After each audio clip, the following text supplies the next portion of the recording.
Hello, everyone. Happy Friday. Welcome to the Campus for All Animals, the Houston SPCA. I'm your host today, Dr. Roberta Westbrook, and I'm here to answer your pet questions today.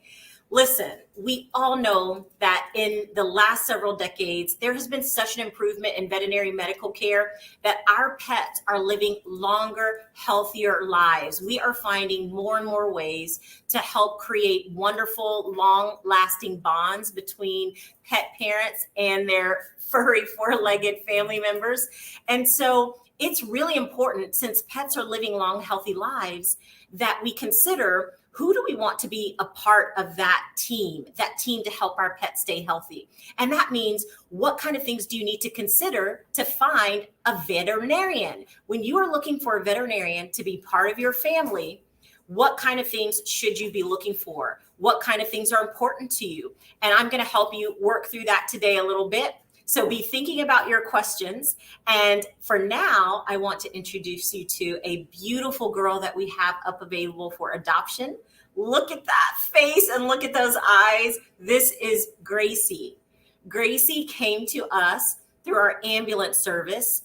And as you can see, she's one of our dogs that is special needs because she had a severe injury to her forelimb that required an amputation.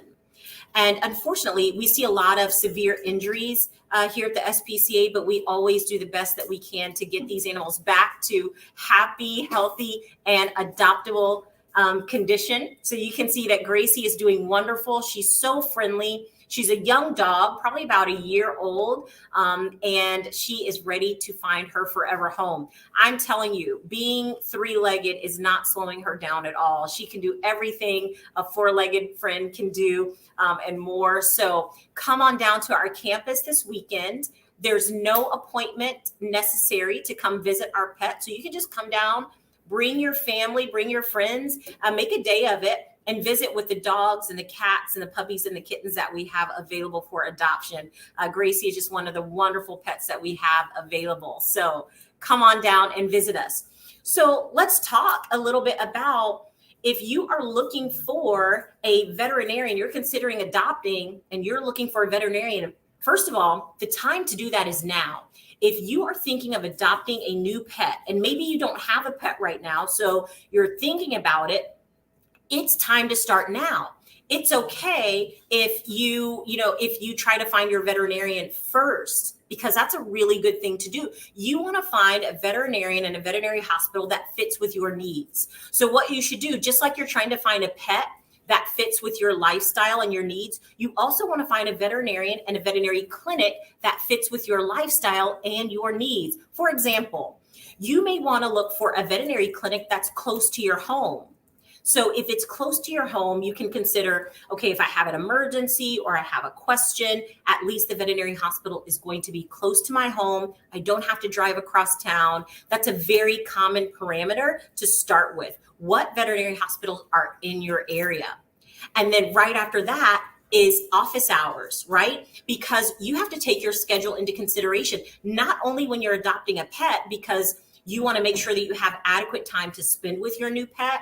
You want to make sure you have adequate time to get that pet used to your schedule. You also want to make sure that the veterinarian and the veterinary hospital that you're going to have a relationship with, that the schedule fits with yours. So if you have a long work day, you may want to consider a veterinary hospital that has late office hours, so that even if your pet just needs routine veterinary care like vaccinations, that you can come in a little bit later, like after 5 p.m.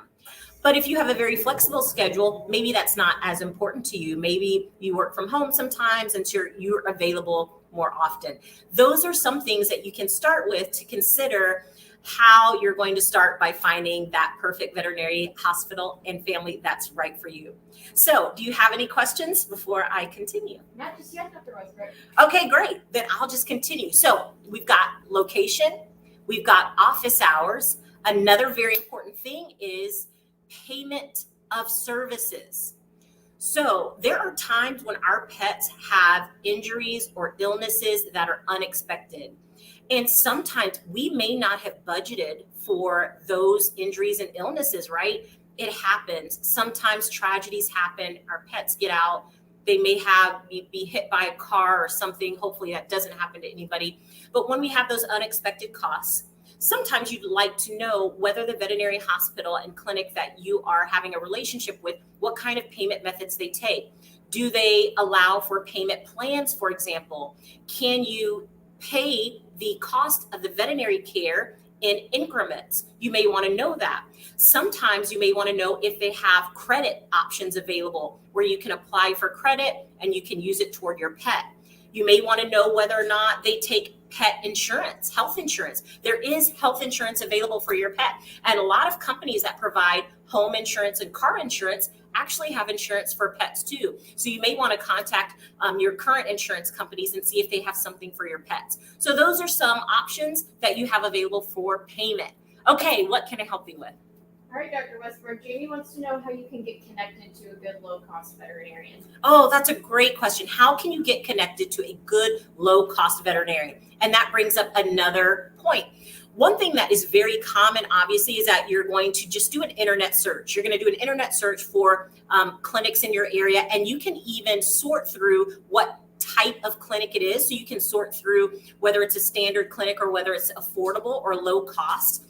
And then you may be tempted to look at the reviews of that clinic to help you make a decision. There's nothing wrong with that, but I would caution you about using reviews to make a decision. And the reason is it probably doesn't give you a great picture of the average client's experience. We all know when we're in service that sometimes you don't get a very well-rounded view of that particular business whenever you're looking at the reviews. Sometimes they're either really, really good or really, really bad.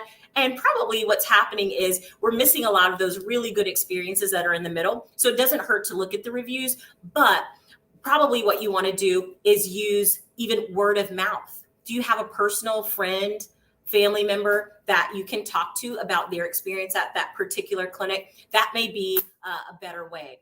But certainly starting with a general internet search for the type of clinic that you're looking for can at least give you a list to sort of sort through. So great question there. Okay, so we've talked about that as well. What about if you have a purebred pet, like we have here with Gracie? She's beautiful. Gracie is a beautiful husky. There's certainly other purebred animals, breeds like bulldogs, or maybe you have an exotic pet like a Sphinx cat. So these are very specialized animals, and you may want to contact the breeder or these specific special interest groups and find out which veterinarian has experience handling your particular breed. Maybe it's a working breed like a Belgian Malinois, and you want to know whether or not your veterinarian has a lot of experience with that breed to try to help you with conditions that may be specific to that type. So it doesn't hurt to also look at groups who work frequently with that particular breed of dog or cat and see if there's a veterinarian who specializes in that breed. So that's another thing. So keep coming with those questions. Is there anything else I can help you with as it relates to finding a family veterinarian? Jamie's got a follow-up question. Is there a review website just for veterinarians, kind of like Better Business Bureau? Oh, that's a great question. I don't know of one specifically just for veterinarians, but if you want kind of an official site, usually the local or state veterinary medical associations will have a list of veterinarians on their website. So for example, in Harris County or the Texas State Veterinary Medical Association, those are our official governing bodies. And oftentimes you can use those specialized sites, those specific sites to help you search for a veterinarian in your area. And if they have a veterinarian on their list, what that may also mean is that veterinarian is a member of that particular organization. They may be a member of the Harris County Veterinary Medical Association, or they may be a member of the Texas Veterinary Medical Association. And that gives some sort of comfort and support as well, because you know that they are members of their governing bodies and that they are going to be very active in their communities. So it may be a good place to start. So great question there. Yes. What else can I help you with? Okay. Awesome. Well, what else can you think about when you are looking for a veterinarian? One thing is the services that they provide. So think about your pet and your pet's needs. If you have a pet that has multiple health issues, or maybe even you're concerned that if they get multiple health issues, do you want to find a veterinary hospital that is a full service hospital? So I know Jamie had a question about low cost clinics. Some low cost clinics or affordable care veterinary clinics may not provide all treatment options. So more advanced diagnostic testing and more advanced treatment options are often referred to specialty hospitals when we're talking about services provided. And so if you want kind of a one-stop shop, for lack of a better term, if you want everything to be done in the same hospital, or at least most things done in the same hospital, you may want to look for a veterinary hospital that does advanced diagnostics and advanced treatments. This could mean that they provide dental x-rays. This could mean that they have, x-ray capability. This could mean that they perform multiple different types of surgeries. It could also mean that they have ultrasound there and that they do special procedures. So these are some things that you can consider too. What services do they offer? Because that can help you figure out, I'm okay if I just have a clinic that just does my pets vaccinations. And then if they get sick, I'm okay with my primary veterinarian referring me to a specialist. Some people are okay with that. There are others of us that may want to have everything done in the same hospital. Both are completely fine. It's one of those things you just have to decide for yourself. Other questions? All right, Dr. Westbrook. So at Houston SPCA, as you know, we see a lot of cruelty cases with, failure to provide vet care. If I take my pet to a low-cost vet, find out she needs surgery, and I just can't do it, what are my options? What's the next thing to do? That is a great question because, again, we do have unexpected costs with our pets sometimes. I think it's important that you find a veterinarian that can work with you in terms of giving you alternative options. There's going to be some medical cases and some injuries where there may not be alternative treatment options, where maybe there's only 1 or 2 treatments available, and sometimes those are very expensive. But really, find a veterinarian that can help you work through that, and maybe even refer you to other groups. They can be rescue groups, they can be shelters who may be able to help with those treatments for your pet. There are sometimes people who will do those things at no cost. That's not possible all the time, but it's worth talking to your vet if there's any services that they know of that may be able to help you with some of those more extensive costs. But I will say, oftentimes, using programs where you can apply for credit to apply toward your veterinary bills is very, very helpful. It allows the veterinarian to be able to start treatment on your pet immediately so that he or she does not suffer in the meantime. So it allows us to be able to treat that animal immediately. And it also allows you to be able to pay those payments over time. And so really it's a win-win. That's something to consider as well. Any other questions out there? Okay, then I have another one for you. What if you have a pet that needs boarding or grooming frequently? So again, it's your lifestyle, and that's what you want to consider when finding a veterinary hospital for you.